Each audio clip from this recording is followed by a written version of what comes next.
Hey, there you are. Thanks for clicking the link. I'm Matt, and this is Outdoors for a Change.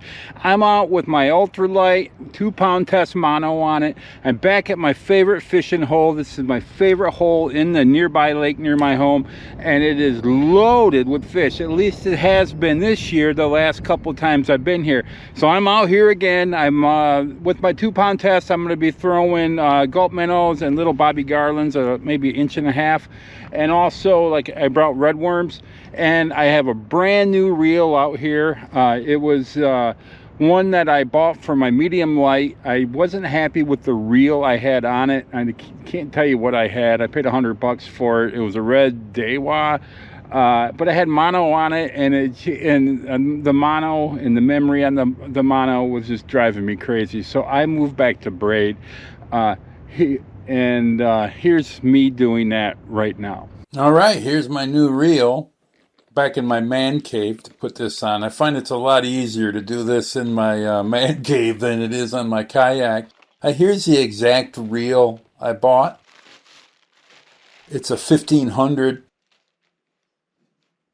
I don't know why I like this reel. It just happens to be what I own. I think I own 5 or 6 of them and all my different rods.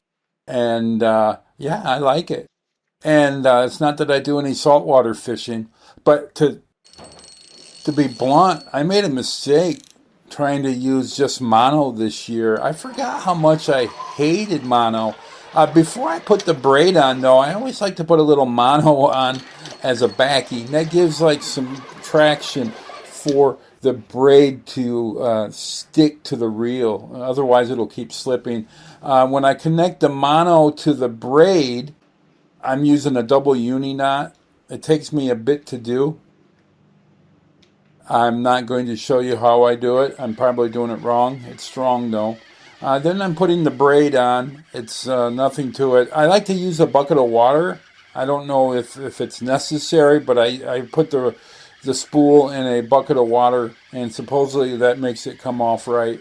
And I have a problem with putting too much line on a reel, and I'd never want to put too less, but usually I use too much. This time I think I just right. And of course, once I got the braid on, I need to put a leader on. I like to use a fluoro leader. Again, I use a double uni knot to put those together. And the thing is, I think I'm using 8-pound braid and 8-pound fluoro with this medium light. Like I said, it's on a 1500. I think it's going to do fine. And I'm looking forward to getting it out on the water. Okay, that's me putting line on. Let's go back to the video and watch me catching fish. So I'm excited to use that. I think I'm going to just put a spinner on it and see what I can catch. I turned my sonar off because the fish, I think, are over there in that area, and I don't want to scare them off. And so that's enough gabbing. Let's catch some fish.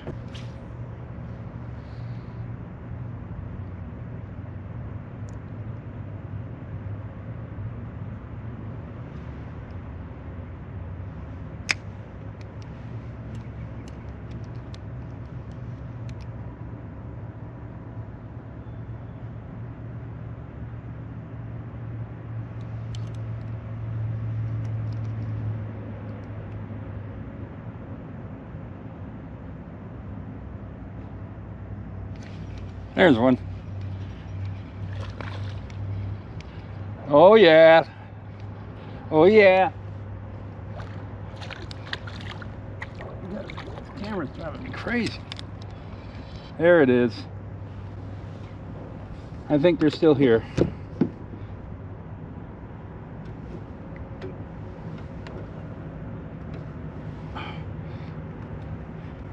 Not bad. Not bad.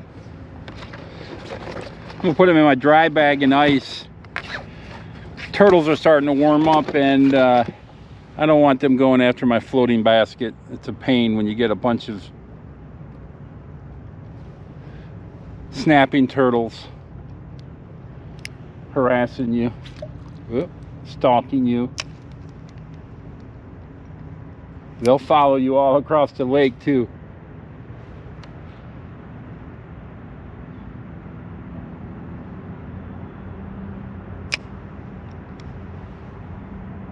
There's one. I had to watch my line.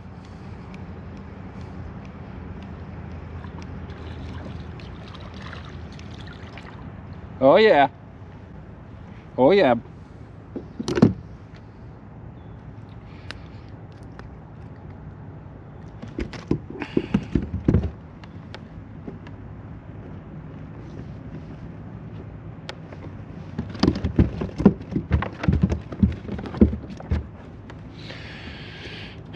He's under my seat.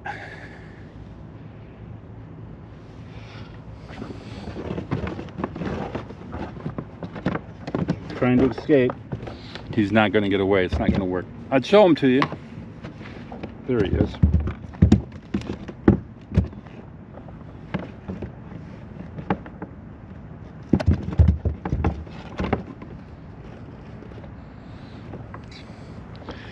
Not bad. Delete.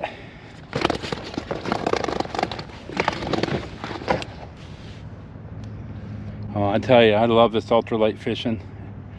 We had a bit of rain come in. It's kind of hampered things. This camera's trying to hamper me today.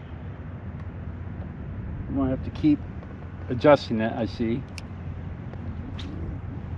I'm gonna have to get some duct tape. Whoa. Something startled him. It was my cast.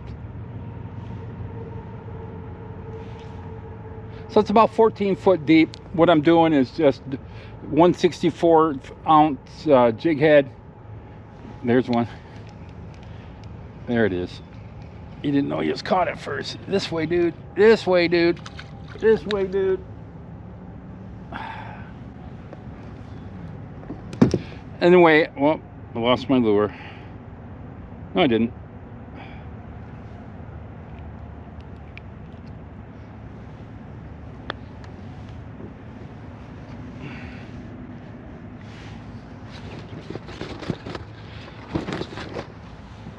I'll show you what I'm using. Boy, this 2-pound test line is on this ultralight. It's a lot of fun. In fact, it's my favorite way to fish. I just got something from Mystery Tackle Box, a little paddle tail, about 1.5 inches long.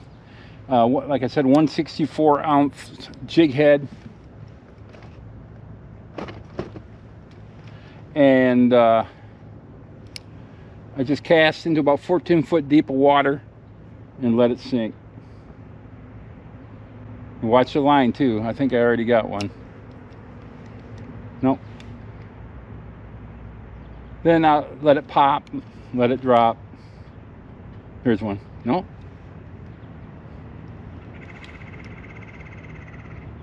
Pop and drop. I just coined that term, guys. Pop and drop. If you hear it anywhere else, let me know.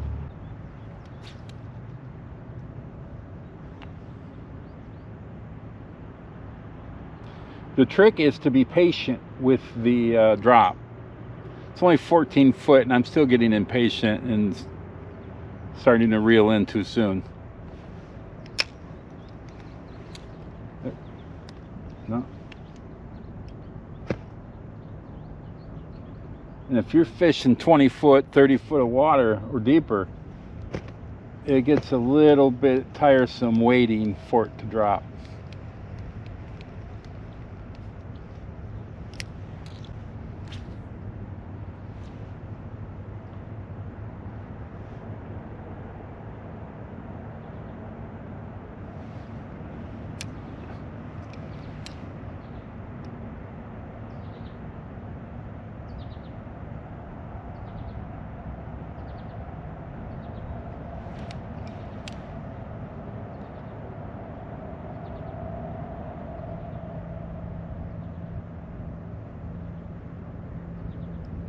There's one. Ah! He's shy. He said I didn't have enough subscribers to come onto my YouTube channel. He said if I had 1,000, he might. Prima donna.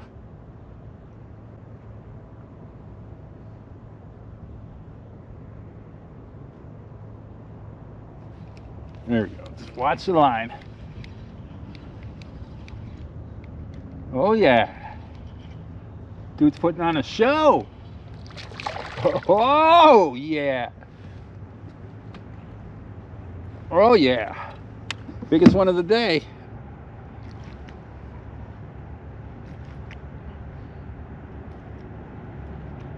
Full of fight.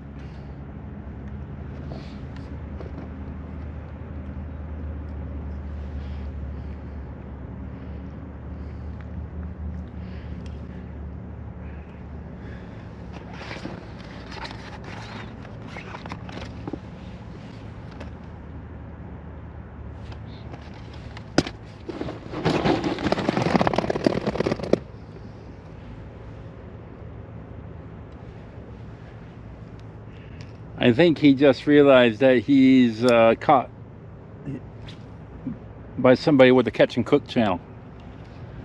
He's expecting to get released.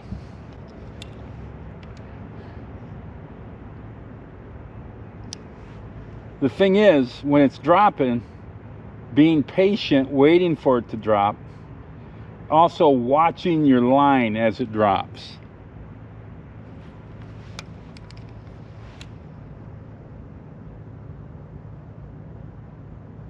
And when your line starts swimming away, you know it's time to set the hook.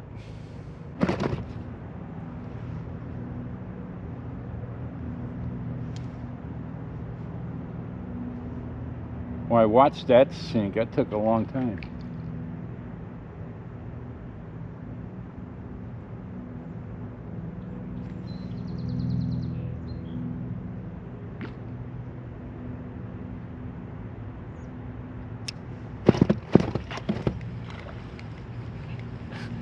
Kept letting more line out. It was going out a little fast. Oh, a little guy. We'll let him go. Oh boy. Maybe not. I think he swallowed it. I had him on. Thought it was just sinking.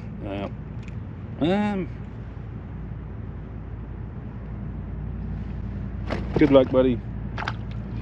He took that one deep. I should have set that hook. I thought I was sinking, and then all of a sudden it started sinking faster, letting line out. I should have known that was a fish.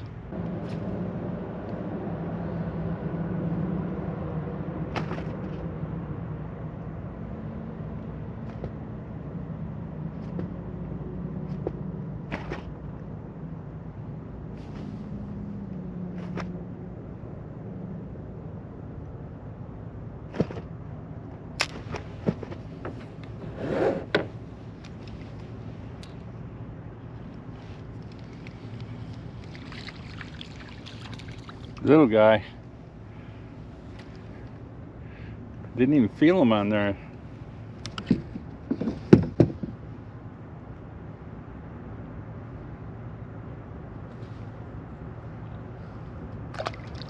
You know what I was just thinking today?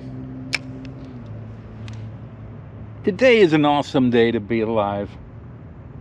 I've struggled with negative thoughts my whole life, and as a Christian, I still had them even after becoming a Christian, and I was kind of hoping God would take them from me, but it doesn't work that way. You have to. Romans 12:2 says you have to renew your mind, and that means taking every thought that you have coming in your head captive. Well, there's one. Feels nice. So every thought you have, take it captive. Figure it out. Is that a thought I should be having? I mean, are you worried about something? Are you projecting something that might happen? Are you speculating? Usually you speculate negatively. I don't mean you, I do. And if you're speculating, usually you're worried something negative is going to happen. I lost my son 18 months ago, 16 months, 15 months ago. It's been a little while, but not too long. And I got really negative after that, as you can imagine. Worried about my other kids, worried about my son. I hear him cough. Whoop, gotta change baits. He lost his paddle. And so that negative thinking just saps the energy out of the room. I mean, my kids were going through it too, but then they had to deal with a sad dad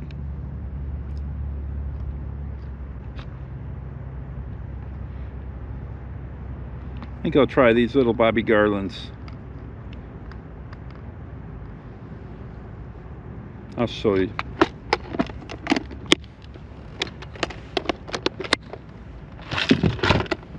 Is that an inch?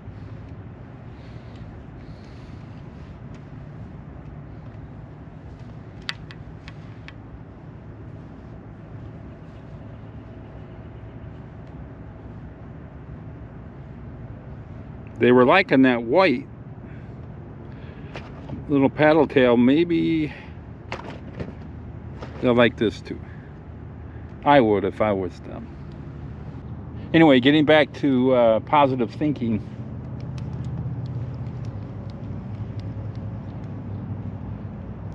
If you're not a Christian, maybe you should be worried, because you're not getting the help of God in your life. But if you're a Christian, you have right standing with God, and there's no reason ever to feel negative.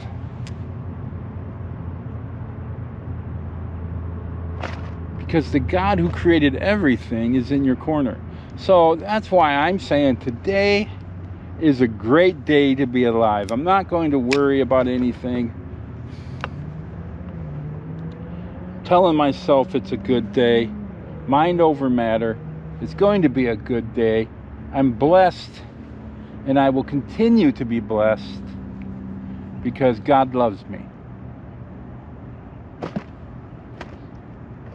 It's not that I'm anything special. It's just He's pretty special.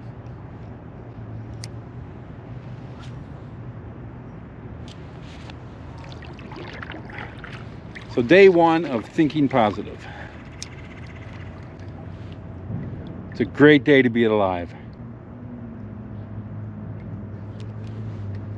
The fish are biting. It's warm.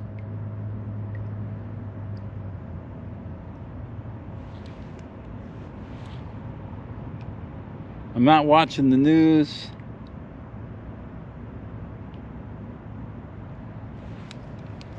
As soon as you turn the news on, your great day will be gone in a flash. Man, I've never seen anything like we're seeing today, guys. But still, a great day to be alive.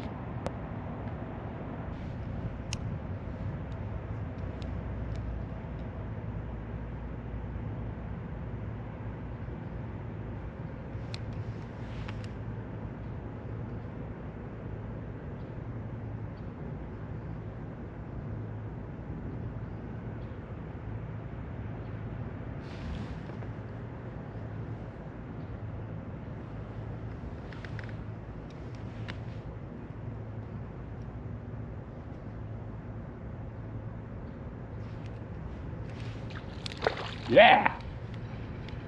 Saw the line moving there. Yeah! Wow, look at this guy. He's got some kind of deformity. Or it's a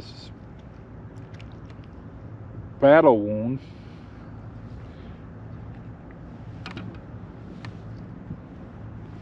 Look at this guy. Is that a battle wound? Or is that like something genetic? Nice little finger grip. And he goes in the bag. Got a half a bag of ice in there.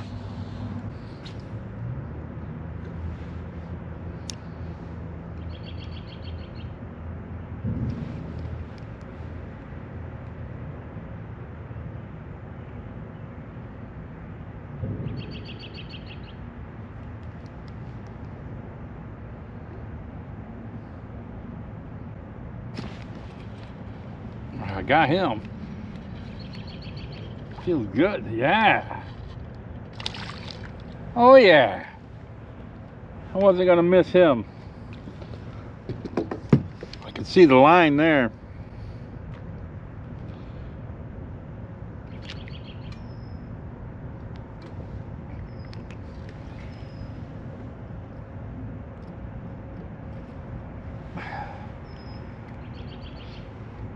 What do you think?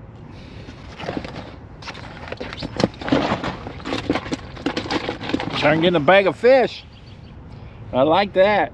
I like that. And so far, the only ones I've been catching has been right over here. Still using the ultralight with 164 ounce jig head on it and the 1-inch gulp minnow. All right, let me show you how I rig these gulp minnows. Set flat right in the face, hook them in the face, slide it up on the hook a little ways and just bring it out its belly. Right there, that's about perfect.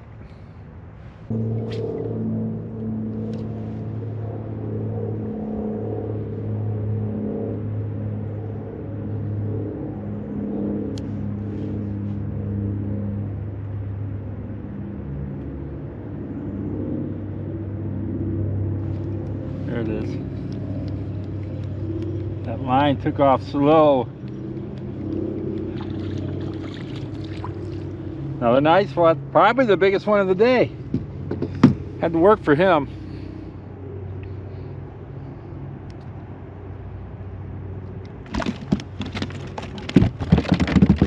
He's under the boat.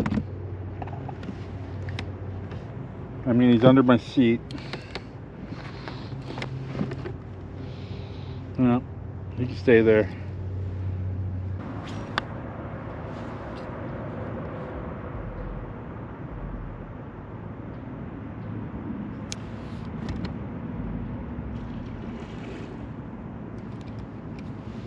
There's one.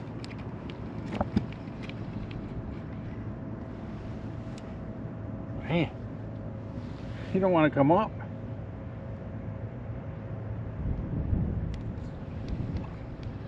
He does now. There he is, another nice bluegill. Another nice one.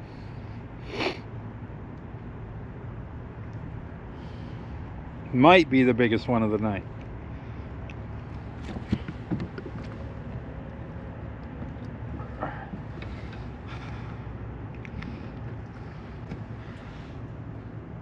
It's a slab of a bluegill.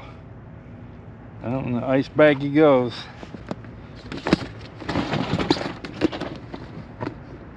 That one's still down there.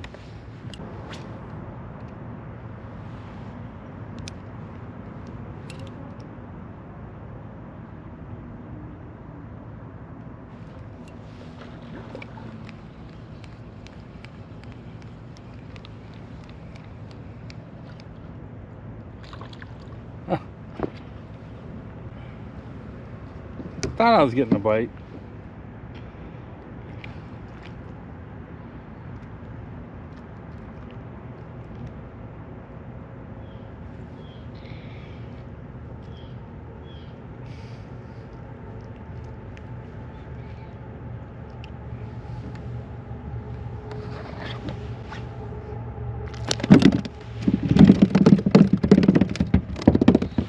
No, there's two down there. Maybe they know each other. All right, I'm gonna move over to the medium light and see if I can catch some bass. It's not bass season, I can't keep anything, but I can catch them, let them go. I haven't caught one yet this season. And I'd like to catch one on this this new reel.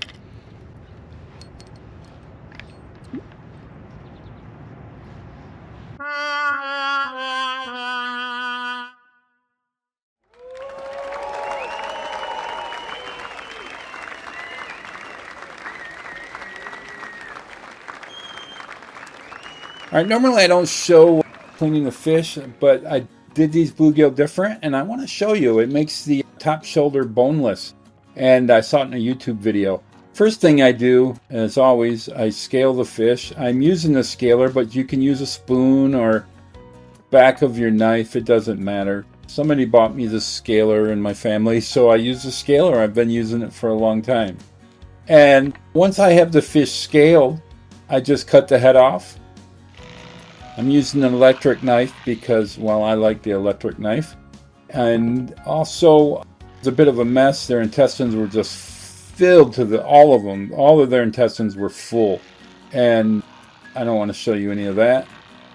So I cut off a bit of the belly meat along with the part of the rib cage and also the fins. Now this is what I do different. Usually I would just cut the fin right off, but this time I'm cutting deeper into the fish alongside those fins. I remember seeing somebody show this to me when I was a kid. I don't know if it was my dad and I couldn't do it or whatnot. Then once you've cut along the edge there of the fin, you just get a pair of pliers out and you're off to the races, and you just pull it out. I had a little hard time pulling this one out because it was my first one.